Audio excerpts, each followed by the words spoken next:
quick little recap here. Though I know you guys are fully... You know what? Fuck that. Fuck that. We haven't, we've talked, but we haven't done, that wonderful thing of pre-show banter. And, I don't know about you guys, but I think about these topics, while I'm at work, amongst, all the other campaign things that I have constantly going through my mind.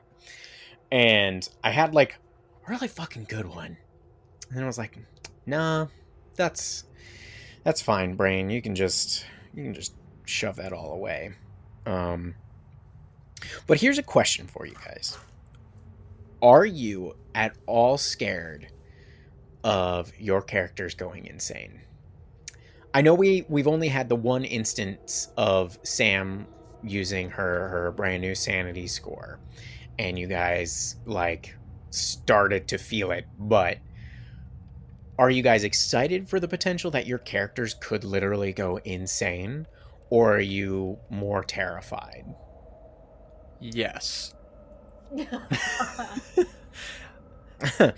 Okay. I probably phrased it very badly. No, I am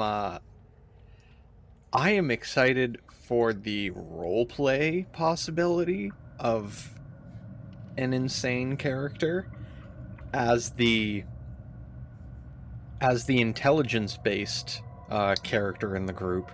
I'm terrified of the implications of me losing my mind. Mm-hmm. Yeah, we need you for those roles. Right. Especially, nature-based to find, the difference between plants we can eat, now that that's a thing, and the things that will kill us. Arcana would be huge to lose. I don't think the scores affect each other, but I don't fucking know. I've never played with Sanity, so so yeah, I don't know what the effects are. I don't know what the repercussions would be of losing one's mind in the Underdark, especially one that is fully reliant on their own mind. Yeah, I'm a little horrified over here in Indigo Corner because he's such a sweet little innocent boy. I don't know what he's gonna do if he goes if he loses his grip on his sanity. He's very a grounded person. I think he becomes a very, very different character if he's not moored to the reality that he's been living in. Yeah, I would echo that, in that my character, Lara, I feel like is, maybe a little more gruff and aggressive than the others, and he makes something like that insane. And, from a roleplay, standpoint, shit could get a little wild. And she's already lost one, so... I'm worried about you guys going feral. Essentially just the mind breaks and you're just barn cats. DPS monsters with no thought process whatsoever. Now I need to ask, because it would be just such a 180 for Indigo, and I think it would truly destroy us all to see you go down this road. Do you think if you went insane, would you kill and eat Stool? Oh no! The most terrifying of all possibilities. My best friend, my best lunch. Oh no! I suppose. I know it's a hard ask. Yeah, it's the darkest timeline right there. It's a hard reality, but given the circumstances and how the insanity might work, I think we have to entertain the option that these things may happen. Yeah, it's how much does your sanity score affect your alignment? Is the question. Yeah, I think I guess you guys will find out. Yeah. Will, are you concerned about your sanity while DMing this campaign? Yeah. Are you making rolls? I am always making saves every day, all day. And you know what? Some days I lose it all, and some days I get it back. And I'm like, wow, I'm king of the world, but then I'm like, is that the madness, or am I actually getting better? So I'm glad that you guys are both excited and intimidated. I think it adds a wonderful layer to this already difficult campaign. Now we're really getting into it. Last time, you guys awoke, specifically Indigo and Lara, in a weird mushroom-filled chamber, lying down with all of your companions, Topsy-Turvy, Eldith, Sarith, Bupido, and you realized your friend was not with you. However, his belongings were nearby. You guys were kind of investigating the area, noticing this weird fungus that kind of provided light when you heard these large footsteps approaching.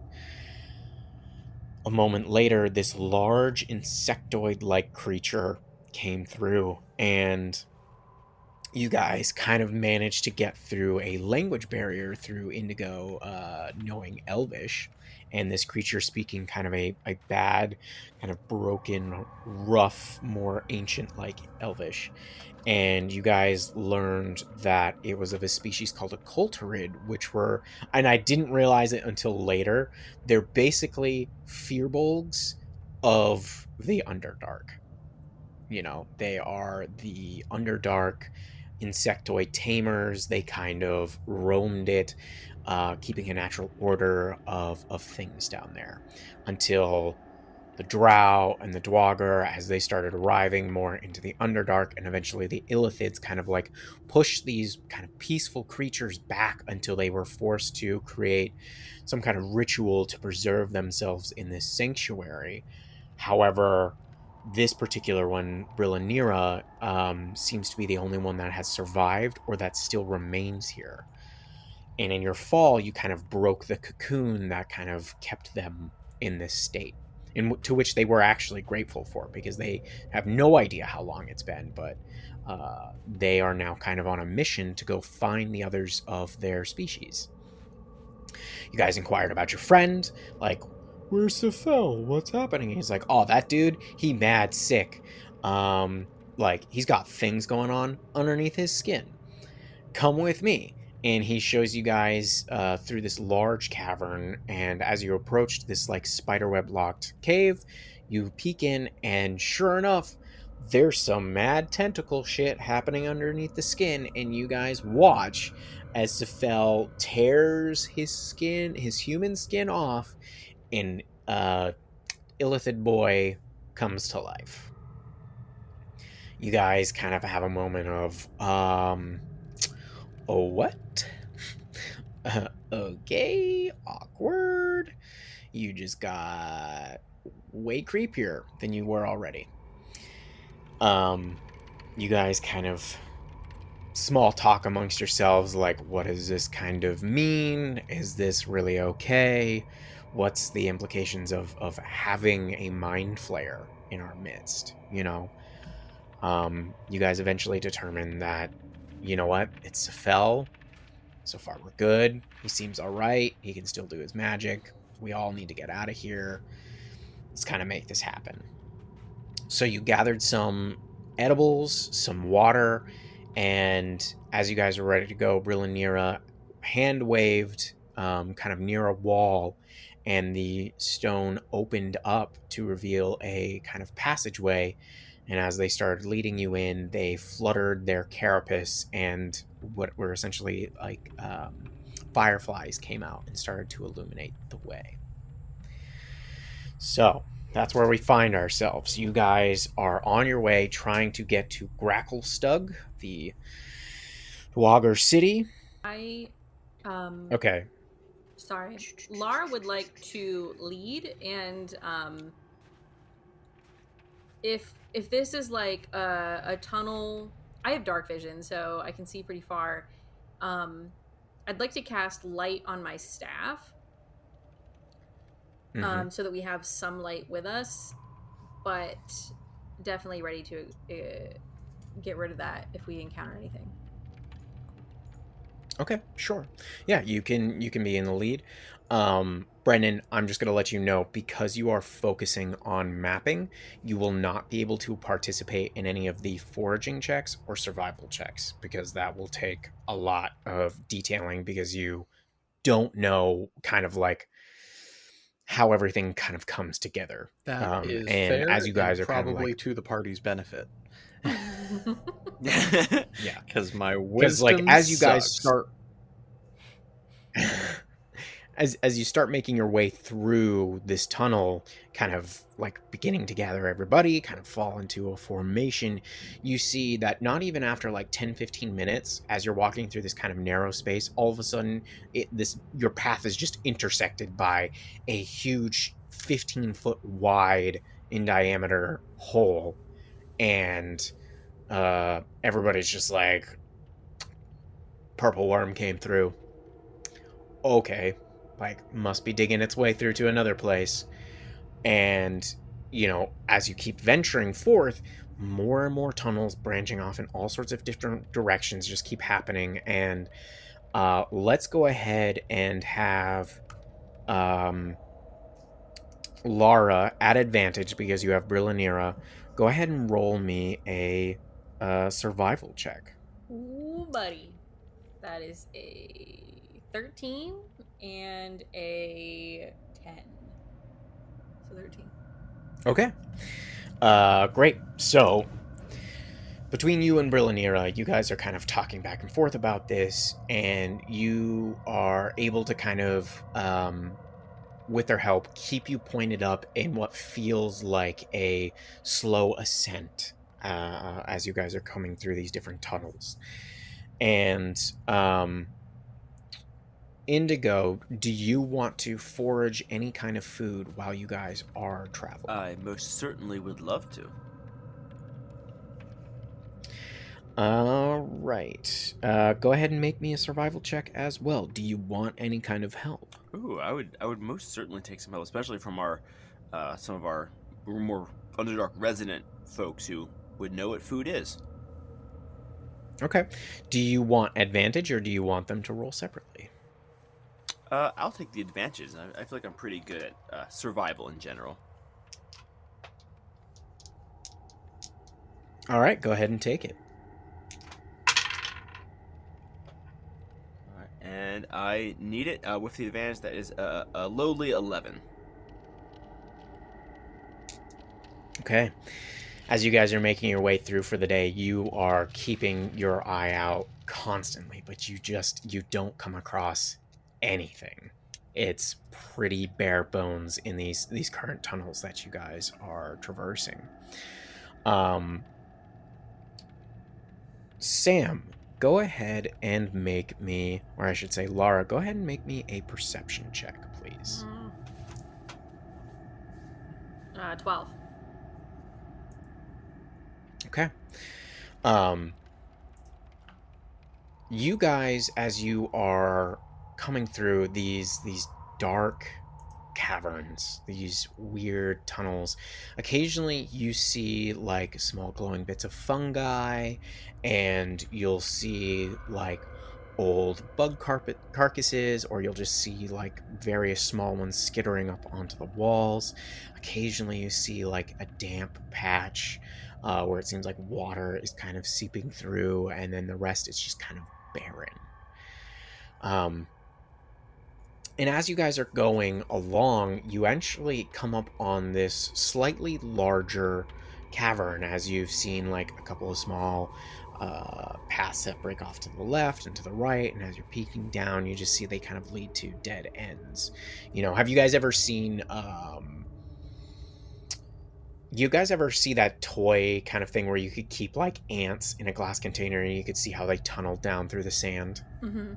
Oh yeah, ant farm. Okay, so it's kind of like that. It's just like fractaling about within the ground, and you're kind of picking up on this that it's just random around here, and you're all like, how the hell do any of these guys find their way? You feel like you've been probably traveling for a couple of hours now, and you've come up on this cavern, and you see that it's quite large, but Lara, you notice that there is like some larger skeletoid or skeleton-like figures laying upon the ground in this cavern. They are about 4 feet tall, a little heavy set, but it's just the bones that you see. Okay. And let me go ahead and show you guys the map here. Yeah, so go ahead and kind of like situate yourselves around as you've like come into this room, or this cavern, I should say. And you see that like near where Sephel actually stands, there is a skeleton upon the ground, one of these smaller skeletons. Which tunnel did we enter from? Is it something you want to investigate? Is it something you just want to blast on by? What are you thinking? Oh, we should take a look. Should figure out what went down here. Okay. Yeah, I'm gonna leave that to the people that are good at it, and I'm going to. I think I want to kind of take a peek down the different tunnels because we're in this like room with multiple potential exits and entrances. Okay. So Yeah, go ahead and move yourself to where you want to kind of check out, while which of you guys want to check out these skeletal bodies? Yeah, I like to. Oh, go ahead, Sephel. I was gonna say I'm less interested in the bodies themselves, and if somebody else wants to investigate look at the bodies, I was gonna see if they had any, like if there were any belongings or materials on the skeletons. Okay. Roll an investigation check there, Sephel. All right. Yeah. And I'd love to take a look and see if I could figure out what killed these folks. Okay. You go ahead and make a medicine check. That is a 13 for investigation. And 19 Okay. on the medicine check. Okay. Lara, you still kind of moving your way down this tunnel, kind of seeing what's happening? Yeah, I think peeking, only going like probably to here. Okay. Still eyesight. Too. So you see that this kind of forks off in a couple different ways. You see some of those glowing mushrooms kind of coming up in this particular direction, but it just seems like more paths. Sephel, you actually see that there are no like objects on these guys. It's just skeletons. You don't see clothes, you don't see any armor or weapons or anything. You don't see any bags. Indigo, you are looking at these guys, and you see that they have on the bones what look like large, what's the word I want to use? Like lacerations deep within the bone. In a couple places, the bones are actually like severed apart, but pretty cleanly. And you kind of put together that whatever these creatures were, they were eaten somehow by something that doesn't necessarily have teeth, but some kind of beak. Well, I have good news and bad news. The bad news is that these people were ripped apart by some sort of giant bird creature. So that's not great. On the bright side, there's no giant bird here, so maybe we'll get away scot-free. Are you capable of cross-referencing these lacerations with the harpy-like creatures we saw at the prison? I cast my mind back to those strange bird-like beasts. Does it look like about the same thing? Their beaks in particular, you would think by these bite marks they look similar, but you would think these came from some kind of a medium kind of sized creature, something a little bit smaller than those harpies. And you also know, like, those guys those particular creatures like to fly, whereas this cavern is maybe only about 15 feet tall, so something could, but it would be rather difficult to kind of fly through these tunnels. That's a great. And as you're like investigating it, you actually feel something like behind you. And as you turn and look, you see this large worm-like creature coming down, and you see these 4 tentacles leap back and a large beak appear from the center and just goes roll for initiative. Oh, fuck. We entered. Oh, no. Oh, no. Your roll's just that good, huh? I rolled a 1. I rolled a 2. Oh, no. It's fine. I rolled a 15. I will deal with it before you're around. It's fine. Great. All right, so Andrew has a 15. Who got the 1? I did, which totals 4 for me. Okay. Sam, what'd you get there? My 2 also totals 4. Okay. Who's got the higher dex? 14. 16. Okay, so Brendan / Sephel will go before that.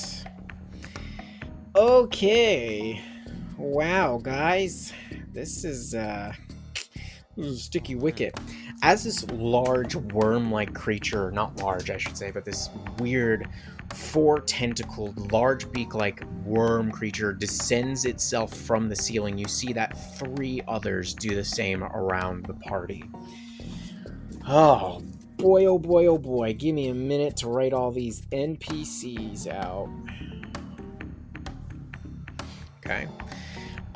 So there are 4 in particular that you can control. There's Eldith, the dwarf. There is Sarith, the drow. There's Stool, the Myconid, and Bupido. Topsy and Turvy are going to stay under my control here. As I said before, if there's any kind of weapons that you see in the stat block, like other than natural weapons, consider the fact that they do not have it, except Bupido does have a dagger. So your typical 1d4 plus dex modifier, and he is proficient. So you guys decide who wants to control whom. Give me Stool. Deuces. All right. Yeah, I feel like we have to give Andrew Stool. Yeah. I'll take Bupido. Okay. Taking the I Darrow. will take Eldith. Okay. And who wants to be the odd person to control 3 and take Seraph, who's the drow stat block? I can take him. All right. May the odds be ever in your favor. First up here, because there's these oh-so-good creatures that surprised you, they all get to do a quick little attack. So, first up, Indigo. This worm-like creature reaches down and is going to take a tentacle attack at you. All right. That's a natural 1. Fuck. Yes. That's how I like my DM to roll. So it lashes out at you, and you just like having just enough time to see it, you duck down out of the way. All right. The next one is going to be this one next to Topsy, who is going to also swing out with its tentacle. That is a +4. That is a 12 to hit. I don't think that does it. Why can I not? Oh, there we go. That does actually hit, so they are going to take... Ooh. They take 7 points of damage as this tentacle hits it.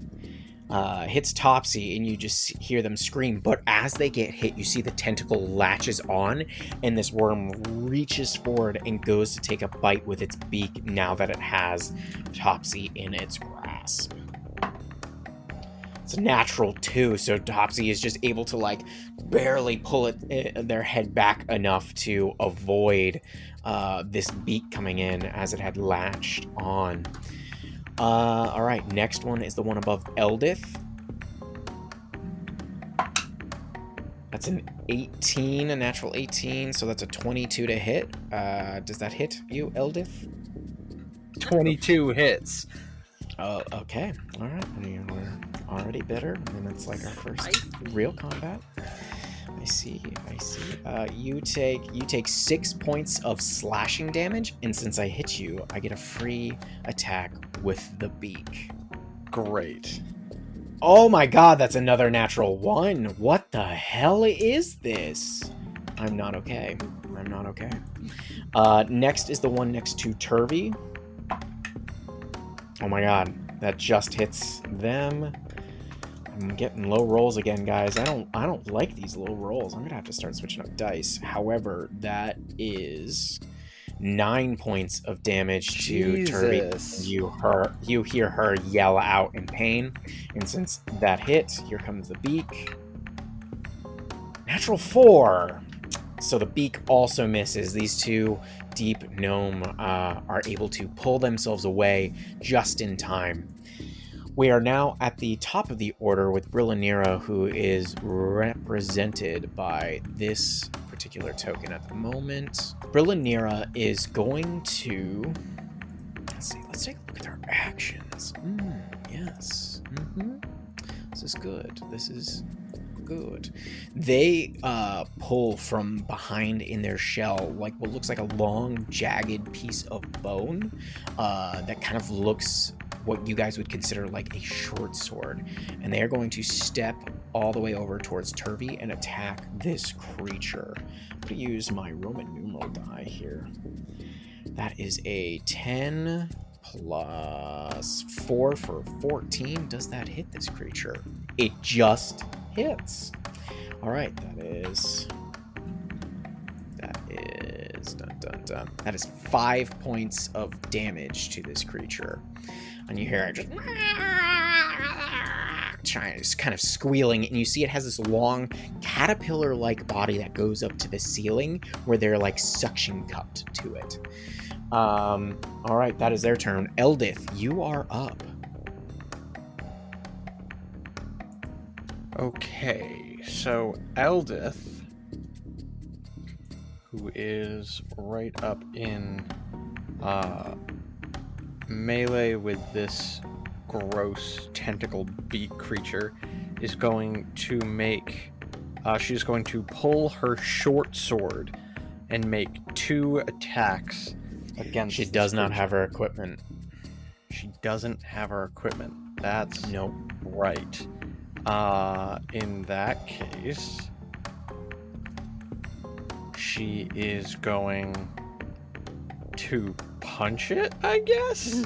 Yeah, you can totally take an unarmed strike against it. You can also try to use something in the area. There are rocks, there are the bones of that skeleton. You can try to use them as improvised weapons. Okay. I'm going to... Is there a rock that looks jagged enough to be like a knife of some kind or anything like that? Not jagged enough to be a knife, but you definitely find a big enough rock kind of like near your feet that would have, it would be like a D4 worth of damage, bludgeoning damage. Okay. So she's gonna pick that up in her hand and just crack the thing twice in the beak mouth. Okay, go ahead and roll to hit. First one, what would I be adding to this? Is this strength?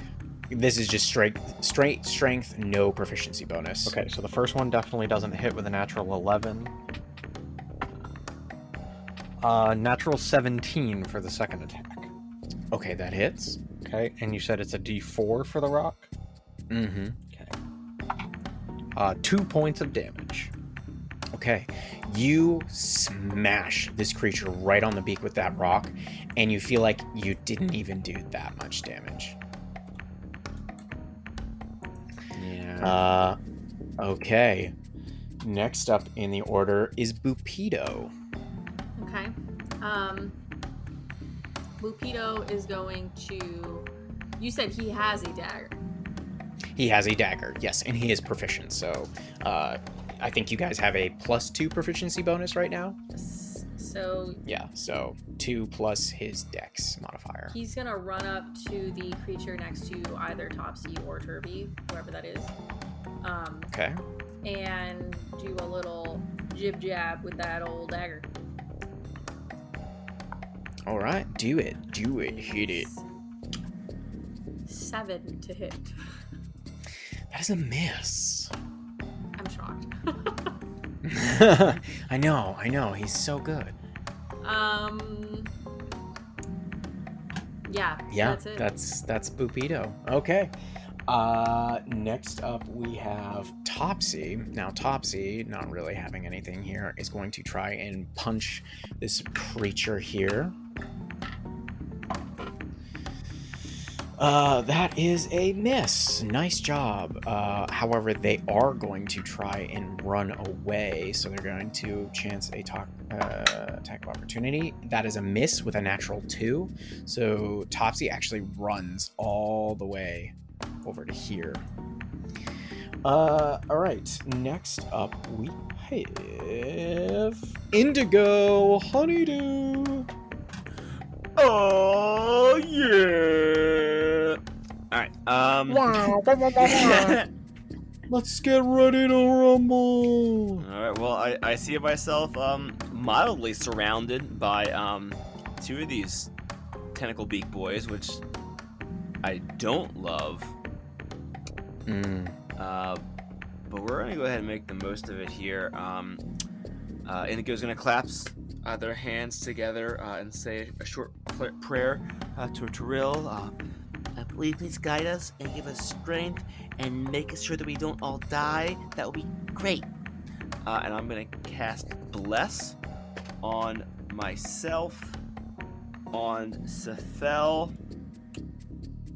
I cannot see Laura, so I'll drop it on Bupito. Oh no, so I only get 3, so I'll do Indigo, Sephel, and Sarif. Okay. All right. Cool. Wow, Cool. not stool. Any That kind of was kinda movement? Listen, rude. listen. I've seen stool stat block. Insanity is starting to take over.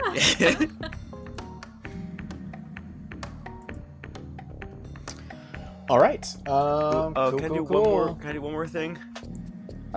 Just depends on what it is. I want to pull my shield out. Okay. All right. You pull your shield out. Yeah, that's fine. All right. It is now Turvy's turn. Turvy is gonna try and sucker punch this dude. Nope. That's a 5. What the hell? Okay. Turvy though is a little bit tougher than. Or actually, Turvy is the brother. Topsy is the sister. So Turvy is going to try and stand strong and stay in range of this creature. All right. Next up, Sarith. All right. Our big bad boy, he is going to move over here, and he's going to pick up a piece of bone, like a nice jagged piece of bone off the ground if he can. Yeah, absolutely. I'll say that'll do a D6. Love it. And then he's going to go ahead and make a stab at this one right here. Okay, go ahead. This is going to equate to like a short sword, and I will say it's close enough to it that you can add your proficiency bonus here. All right, sounds good. All right, and they will make the attack. Not great. That's a 12. That is a miss. Alas. Yikes. Okay, that is their turn. Sephel, you are finally up. Okay. Sephel sees, multiple people now pulling out bones and using them as weapons. And he sort of looks back and forth and looks at these creatures and gets this grin. You're not using them to their full potential. He is going to glide backwards 5 feet, which I am sure will invoke an attack of opportunity from that creature. Oh yeah, it's gonna Do it. Let's see, that is a 13 plus 4, 17. That's gotta hit a wizard. It will. It will. Okay. I'm sure you were thinking about the math for the shield. You take 8 points of slashing damage. Okay. You are correct that I was thinking about shield, but it was more in the conservation of spell slots. Shield would have helped. Oh, nice. Okay. All right. I see what I'm choosing. You're doing the long game. Doing that long game. So I am gliding backwards, and he takes the damage, reels a little bit, but lands on his feet and reaches out long, purple gnarled fingers to the corpses on the ground, and rips his hand forward, and from the corpses fly shards of bone at this creature in melee with Indigo under him on the map. And I will cast Bone Shard at first. Booyah. All right. That just... Tell us about the Bone Shard, since it's a homebrew spell. Sure. People aren't going to know about it. Sure. So it is a first level necromancy spell. It uses the skeletal remains of a corpse to create a projectile weapon. I get to choose a corpse of a creature within range, which is 30 feet, and fragments of bone from the corpse splinter off and fly toward another selected creature within range. On a successful ranged spell attack, the target takes 2d8 damage, half of which is piercing and half of which is necrotic. And then there are rules about how many times you can cast it on a single corpse, dependent on size. But that will come in possibly later. But for right now, I'm going to make my spell attack. Yes. And that hits with a 18, I assume? Yes, it does. All right. Yes, it does. Roll that 2d8, you 2d8. DPS boy. Ooh, that is good. All right. So, ooh! I rolled a 7 and an 8, so we're talking Fuck yeah. 7 points of piercing damage, 8 damage that is necrotic, for 15 total. Very nice. You launch this bone shard, explodes from the body. I imagine it's like one of the ribs, and it just flies end over end and stabs into the side of this creature's mouth. And you just see like this font of green blood just explode outward and starts thrashing its head back and forth. And you actually did a pretty big chunk of damage to it. All right, you got anything else on your turn there? Hell yeah. I don't think so. One of the pitfalls of being a wizard. But, yeah, the only thing I would be able to do is 2 weapon fighting. And I don't have 2 weapons. So that is my turn. That's a bummer. All right. Lara, you are up and you are away from the party. Okay, Lara is going to, upon hearing the screeching, the smacking, the squawking, going to turn south and at a dead sprint move into the cavernous space again, seeing just like utter chaos, and fire off a good old Eldritch Blast. Ooh. One between Indigo and Bupido. Okay, so that one there. Gotcha. Yeah, I'm assuming I can do that without hitting Bupido, right? Yeah, they're small creatures, so yeah, you definitely have enough line of sight as this weird worm is hanging from the ceiling. That's a 12. It's a miss. Okay. Oof. Do I have enough time to drop my staff and pull out the club and dagger? I'm pretty sure it's a free action to pull out different weapons. if I'm remembering that. Rules lawyer, do you have anything to comment on that? So you get, as part of your turn, you get one free object interaction that is essentially tied into either your movement or your action. So if you were to say make an attack with your club, it would be part of that action to pull it from your pack and use it to attack. Stowing also counts. So it would be if you were to try to stow your staff and pull another weapon, one of them would take up your action. Okay. Then I am, after the Eldritch Blast, Laura's just going to leave it there. I'm not going to worry about the other stuff. Okay, so you stow it away, and you will continue to kind of get into it later. All right. Now, it's the true hero of this story, Stool! Kill him. First blood! Guys, Stool's so precious to me. I don't know if I want to risk his life. And then any sort of foolhardy move. That's Andrew for this stat block sucks. You ain't wrong. He's a little boy. Yeah, they're It's very okay, weak. he's cute.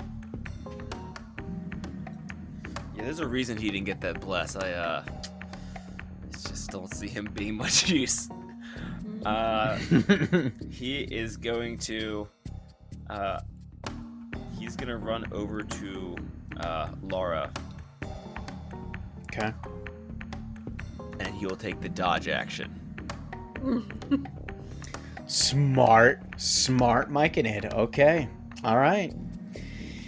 Now we are back up at the top here. Miraculously, my highest rolls of the night were for all of these friggin' creatures right now. All right. So first one is the one with Indigo right now that just took that horrible bone into the side of its face as it's sticking out. It's going to try and lash out with its tentacle one more time at Indigo. What you got? I'm gonna use my big red die. I don't like that. 13 plus 4, 17. Yeah, it's a hit. Right, here comes the 2d6. Oof, that's 8 points of slashing damage. Ow. And since it has hit you with its tentacle, it like suckers onto you, and it's gonna try and bite you with its beak. The green die, that's a 5, so nope, a 9 does not hit you. I know that much for sure. All right, this one here, having Bupido and Sarif both stabbing at it, is going to. It's actually gonna swing at. It's gonna swing at Sarif here. Let's do my big metal die. Switch it around. Nope. That's actually, well, maybe. That's a 10 to hit Bupido. Oh, that does not hit Bupido. Damn it! Dang it! I want to draw blood. I'm thirsty for death. All right. Next one is the one on top of Brillanir and Turvy and near Sephel. It is going to swing at Turvy here. Let's do that red die since that red die seemed pretty good. Nope, that's another natural 1. I think that's my 4th one tonight. Mm-hmm. I've never seen you roll this shitty, especially when it was against us. Yeah, and in combat. So this is great. Good things to come. All right, the one that's with Eldith, it's gonna swing at her again. Roman numeral die. Thank you. That's a 16 plus 4, Yeah, so that's a 20. It hit before the bonus. Let's see here. Roman numeral die. You're so nice to me. That is 7 points of slashing damage. Ooh, she is not looking great. And you know what else is not looking great? My This 2 hungry heal list is beak getting that's pretty now long coming here, for us guys. since the tentacle stuck to her. Oh shit. That is a 11 to hit. That does not hit. You lucky son of a bitch, it'll never happen again. Alright, now we are officially back into you guys. Brill and Nira is gonna go. They are going to take this large shard, or actually...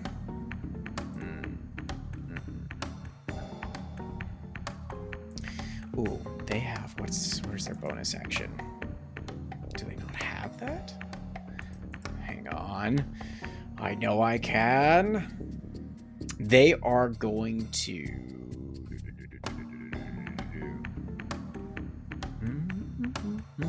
Okay, they are going to mark this creature as their favored foe, and they're going to take a swing.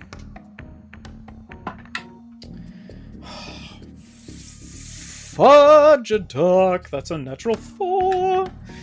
Berlinera swipes out with this large kind of shard and misses. Okay, cool. Good job, you useless bug. Fuck yourself. Sure. Anyways. Alright. Eldef, you are up. Okay. So, Eldith, who is bleeding profusely at this point, is going... Oh, wow. Okay. She is going to... I feel like I should know this. But is disengage... It is an action. Can anybody can do it as an action, correct? Yep. And Yes. Okay.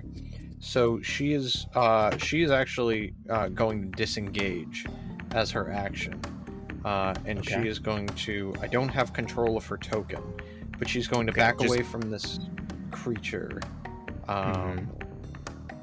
Mark, ping where you want her to go, and I will move her there. Okay. So she's going to actually sort of duck under it and move past it to the north and head up this northwestern tunnel here and try to remain in sight of everything that's going on, but remove herself from its melee range. Okay. All right. Yeah, she manages to escape away, and she starts traversing back the tunnel that you guys actually came from. All right, Bupido, you are up. All right, Bupido's gonna get down low and get at him with another little swipe of his dagger. Do it, Bupido. That is a 12 to hit. Oh wait, no, I'm sorry, it's a 14 to hit. 14 to hit. I forgot. That is a hit. Oh. All right. All right, so he's gonna do 1d4 plus strength, which is a -1. So I don't subtract from the damage, right? Two. No. So daggers are finesse, so you can use your dex modifier on that. So don't subtract. Don't use your strength on that. I think he has a higher dex. Yes, he does. Thank you. That is 4 damage. Okay. Again, you see Bupido try to stab in, and he just can't. You see he swung with a lot of force, but he can't quite sink it in far enough. And this creature's just its tentacles waving about its face. Okay. All right, Bupido. Good job. Good job. It's now Topsy's turn. She sees how everybody's kind of faring here, and she is actually going to run back in against her better judgment. She's like, and she just like runs in, and she's, and she's gonna try to hit it with her fist. Wow, that's a big old hit, and she does 6 points of damage. However, you see like her fist connect with it, and once again, just like not a whole lot getting through, but this creature seems somewhat dazed by the hit, because you can see its body like kind of waver back and forth as Topsy connected with it. All right, Indigo, you are up. Also, against better judgment, Indigo is going to look over to this guy and not wanting them to latch on to Eldif, who is clearly pretty badly hurt. I'm going to go ahead and I'm going to Thorn Whip him to try to bring him over closer to me. So it's Okay. a spell attack plus my bless. Ooh, I need to make a concentration check for that bless. Ooh, that's true. You Un did moment. get hit. All right, let's see it. Moment. All right, cool. 16, still good. All right. Yep, All right. you're good. Here is Thorn Whip. That's a natural 20 plus the 2. Oh, Total Ooh. 20. Now we're talking! Roll that fuck. Run that fucking critical damage. Shots fired. Tentacles. Well, you know, this is what I it's that's snake eyes. no. That's two points of damage. Oh. Real minimum damage. Yep, minimum. But Oh, that hurts. I still get to do the Oh. get over here, and I'll pull them 10 feet closer to me. Hell yeah. Get your ass into my melee range, and as I bring them over to me, dungeon. am I able? Correct me on this rule. Am I able to cast a bonus action spell? If As it long as it's is a cantrip. A cantrip. Okay. If my action was a cantrip, does the bonus action have to be a cantrip as well? no, you can do a spell. Yes. Bonus action spell. Yeah. Yeah, if it is a leveled spell, so the rule is you can do one leveled spell in a Right. round. After that, anything else has to be a cantrip. Cool. So if it has a casting time of a bonus action, you can use a spell slotted spell. Perfect. Then I'll do that. I will cast a little healing word to hopefully cinch up some of these bloody wounds on my body. You know, that's what I deserve. That's another one. That's a total of 5. So we're looking a lot better. God damn, guy. All right. So many Jeez, ones. bro. Indigo's just like cowering behind their shield. I got this. I got this. I got this. All right. Well, it's Turby's turn. Turby's gonna swing with their feast at this creature.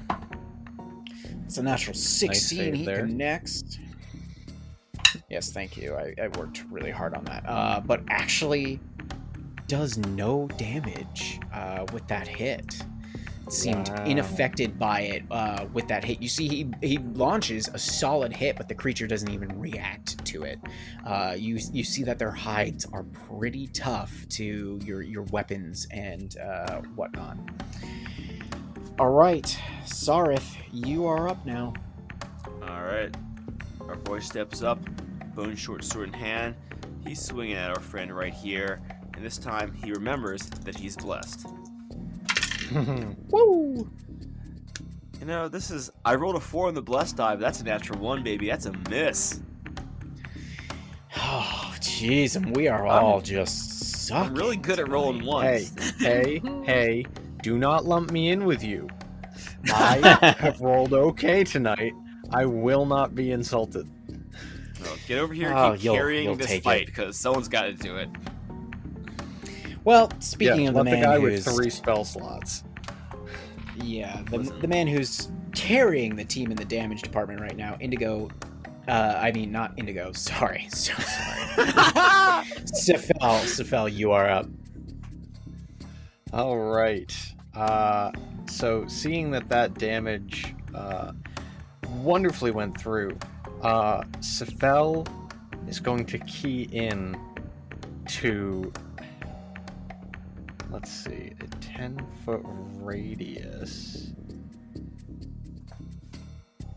Sephel is going to key into some new knowledge. He learned a couple of things and has been looking over them in the small amount of spare time that he's had. He looks to these, two creatures in between Sarith and Indigo, who unfortunately are probably... Well, Indigo is actually probably going to get caught in the crossfire of this spell. Excuse Oh me? no. And he What? reaches his hand out, and part of his mind connects with the fabric of the world around him. And he wants it to move a little bit slower and a little bit heavier. And he is going to cast Magnify Gravity, Ooh. which is a 60-foot range spell, and it has a 10-foot radius. So if I unfortunately cast it right on Indigo, I can catch all of these creatures, or these 3 creatures. All right. Is there any So- save for this? There is a DC 15 Constitution save. Oh my. Oof. Oh my. I don't like Haha. that. I don't like that. I am All right, blessed. So I need to roll 3 saves. I did not roll great on the damage. You aren't going to like me. Okay. There is a 16, Okay. 2 16s, and a 13. The 13 fails. Indigo, you also have to make that save. Well, a 12 plus 1, 13. Psych, bless plus 4, 17. Save! Hey! You do save. You do make Alright, the so save. This one here next to you, Sephel, is the one that failed. The rest Okay. passed. So the one that failed takes 8 points of force damage. Oh, very nice. The other 2 and Indigo take 4 points. And the one that failed, his speed is reduced by half until the end of its next turn. Mm. And so this is like gravity pulling at them, right? You said kind of like Yes. focusing them towards Indigo. So, I'm gonna So- just because of the way they're positioned, I'm gonna do a little something here. I'm gonna make some Okay. rolls, and we'll see what happens here. okay. Ooh. All right. The same one that failed, this one here, actually the force of the gravity was enough to unkilter it as it was clinging to the ceiling, and it actually Ooh. falls prone to the ground. Excellent. So anybody that's going after it melee now has advantage on it. Very Good cool. use of that spell. I love it, and I will always throw in fun benefits for great usage like that. That was a really cool move. Amazing. So I want to take just a second because we didn't. So this is the first time that Sephel has used anything like this, and I specifically left out in talking about the level up what Sephel was. He is a Graviturge wizard. Mm. Oh, hell So, really quick, there are a couple cool things that come with that. I will speed through. So, Magnify Gravity was the other spell that I got that I wasn't talking about. And there is a similar ability that comes with his arcane tradition, which is called Adjust Density, which, as an action, I can alter the weight of one object or creature within 30 feet. The target's weight is halved or doubled for up to a minute or until my concentration ends. While it is halved, the creature's speed increases by 10 feet. It can jump twice as far, but it has disadvantage on strength checks and strength saving throws. And if I choose to double its weight, the creature's speed is reduced by 10, but it has advantage on strength checks and saving throws. Interesting. Enter the Graviturge. Yeah, Boys. there's a lot going on there. All right, well, Laura, you are up. That Eldritch Blast didn't work, and you threw down your staff. What's up?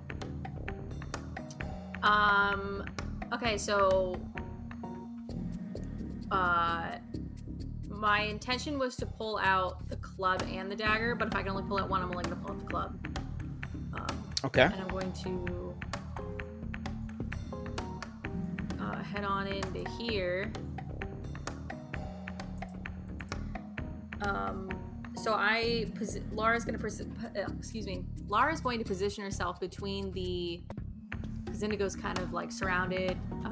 So she's going to position herself between two of those, and then the one is prone, so that's the one I'm going to swing at with the club. Okay.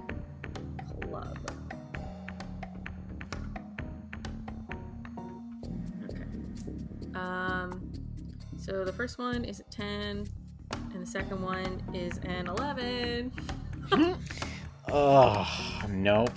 Now, correct me if I'm wrong, since you entered this one space and kind of like moved around, that doesn't, because you didn't leave it, you don't take an attack of opportunity, right, my resident rules lawyer and right.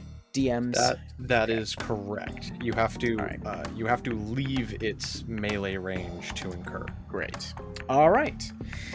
Well, Lara runs in. She positions herself over this worm creature writhing on the ground and like strikes down and just happens to squirm enough out of the way that she smashes the club into the ground. That metal bar you stole from Vulcanvelve.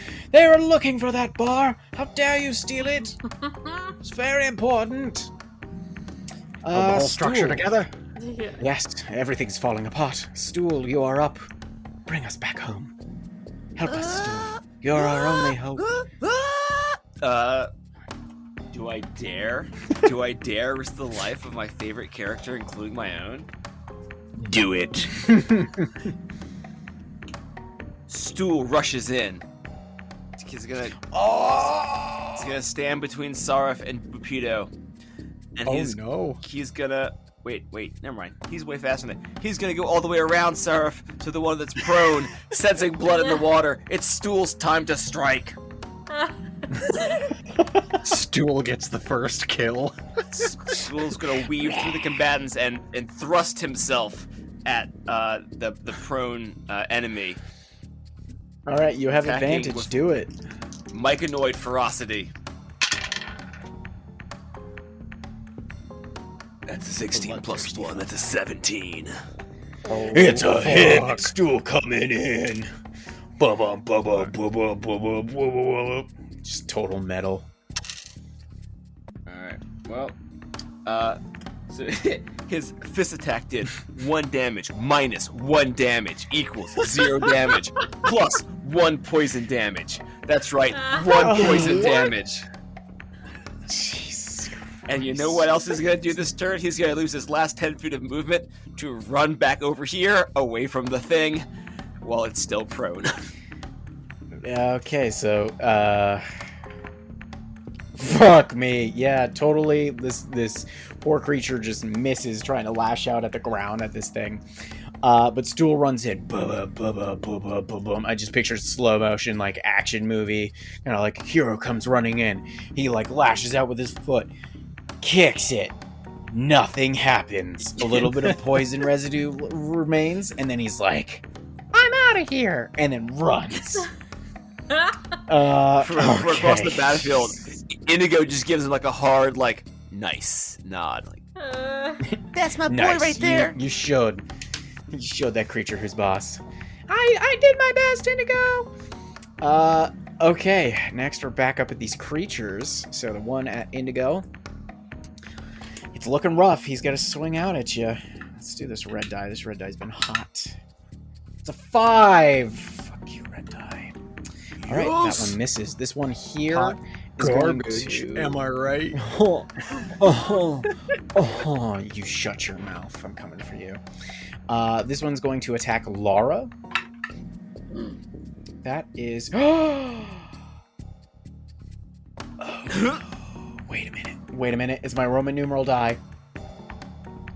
You're all right. It's just an 18. Yeah, no, that's gonna hit. I thought it was a natural 20, and I basically rolled almost minimum damage. 5 points of damage. Lara's going to reaction, turn, and point, and cast Hellish Rebuke. Ooh. Okay.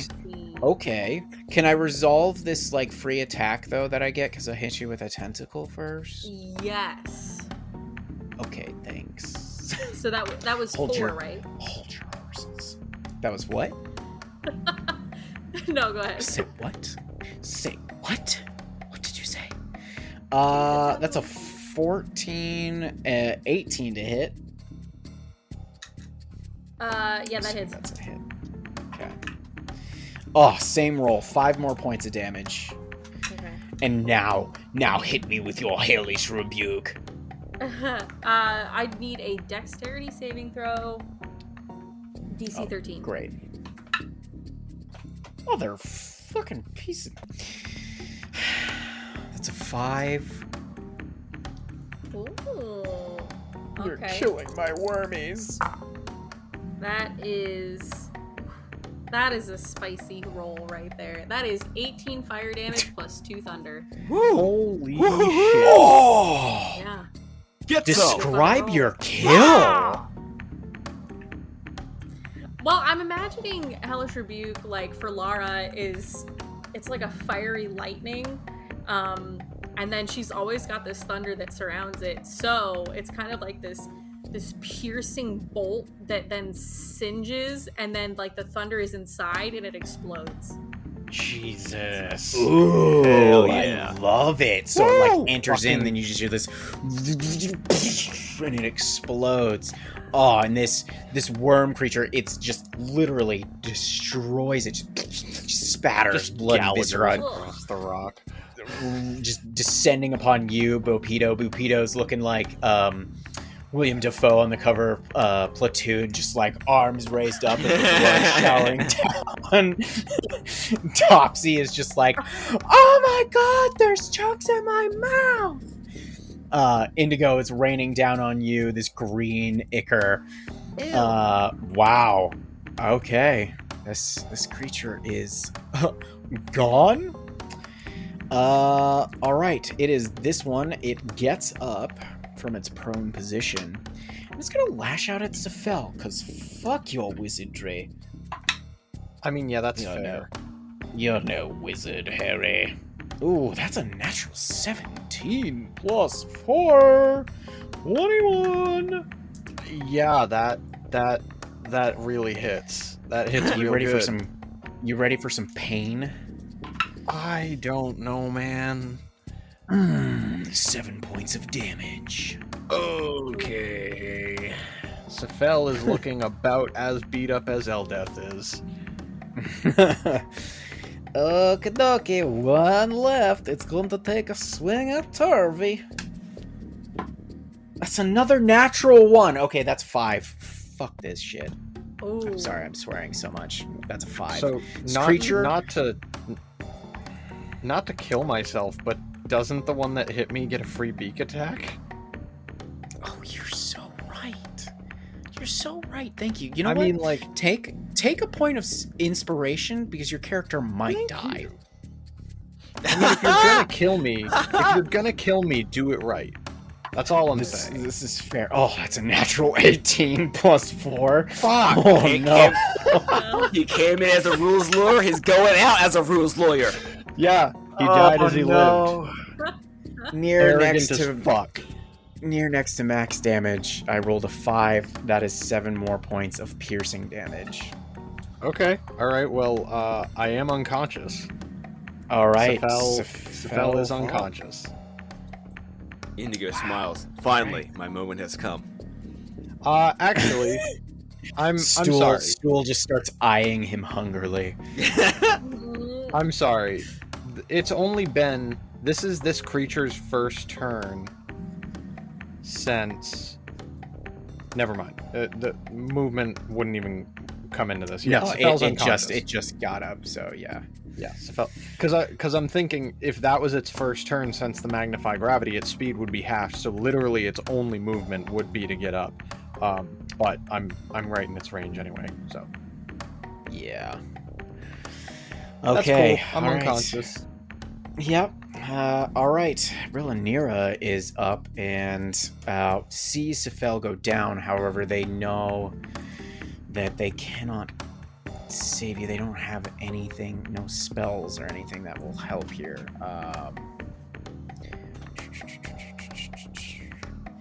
Okay, however, they are going to cast Zephyr Strike. So you see them like wind up this blinding speed and swing out at this worm. That is a natural 20! Wow, he rolls well when it's on our side. Nice. Yeah, weird. And it was its favored foe, so holy smokes. This is going to be 2d6, a d8, and a d4 of damage. Plus modifier. Wow. Holy mother of God. A 6, a 5, so that's 11, 3, 14, plus 6, that's 20 points of damage, plus the modifier. What am I doing? Because that was with a... Okay, so 22 points of damage against this creature. And that was some magical damage in there, so that's going to... This creature, you see Brillanira, this Colterid, just run up and using its knowledge on insectoid-like creatures, comes up, stabs into it, and just eviscerates this creature, and it is dead. Nice. Let's see here. I think I get to do something else because of Zephyr Strike. Until the spell ends, your movement doesn't provoke opportunity attacks. Whenever you hit or miss, your walking speed increases by 30 feet until the end of your turn. So they now have 60 feet of movement. They're going to run over here because they don't need that much and position themselves. Wow. Okay. Eldith, you are up. Seems like the tide may be turning. Okay, Eldith actually sees Sephel go down, as this is her very limited view, and the compassionate person that she is going to decide that she is not going to just cower in this tunnel and let her friends die. So she is going to let's see here. She's going to move inward to this, down the tunnel and to the worm creature that knocked Sephel down. So she's going to take up arms right next to Sephel's body. Mm-hmm. And she is going to smash this worm a couple of times with her rock. Okay, take a swing there, big boy. Okay, the first attack is a 15. That is a hit. She's got 2 attacks. Yep. Okay. The second one was an 8, so it doesn't hit, but 1 point of damage.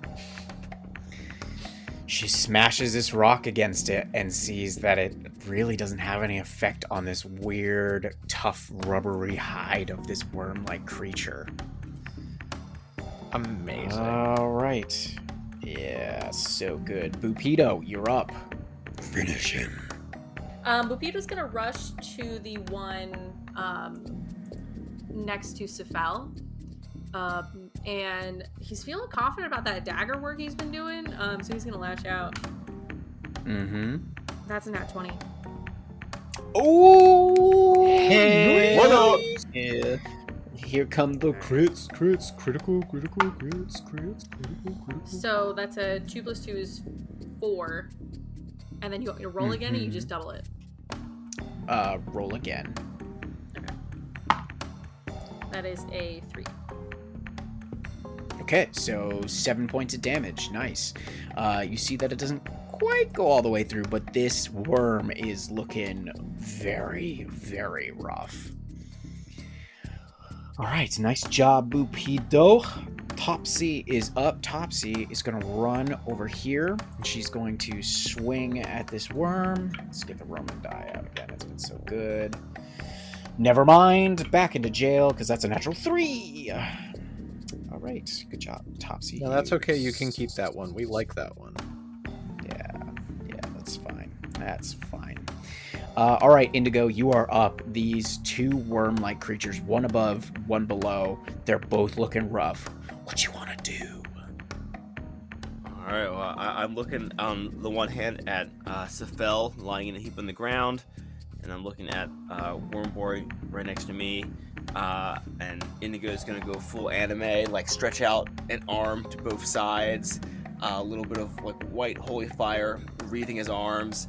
I'm gonna use my action for a sacred flame on the enemy to myself, and then I'm going to give a bonus action healing word for Sephel. Okay. So That's a dex save for me, Wormboy makes a right? Yes, DC 14 dex save. That's a fail. Consistent with most of my rolls tonight. Well, take a cheeky 2 points of radiant damage. He's still up. And hey, Sephel, that's max heal, baby. 8 points of healing for you. Get your bones up. Ooh. Hell yeah. Got banana bread at work today, dude? Hell yeah. Hell yeah. Got a free banana bread. Got a free healing word? Hell yeah. Jeez, bro. Alright, it's Turvey's turn. Now seeing Sephel up is going to run over here to attack the worm that is engaged with his sister. Let's see, come on, red die.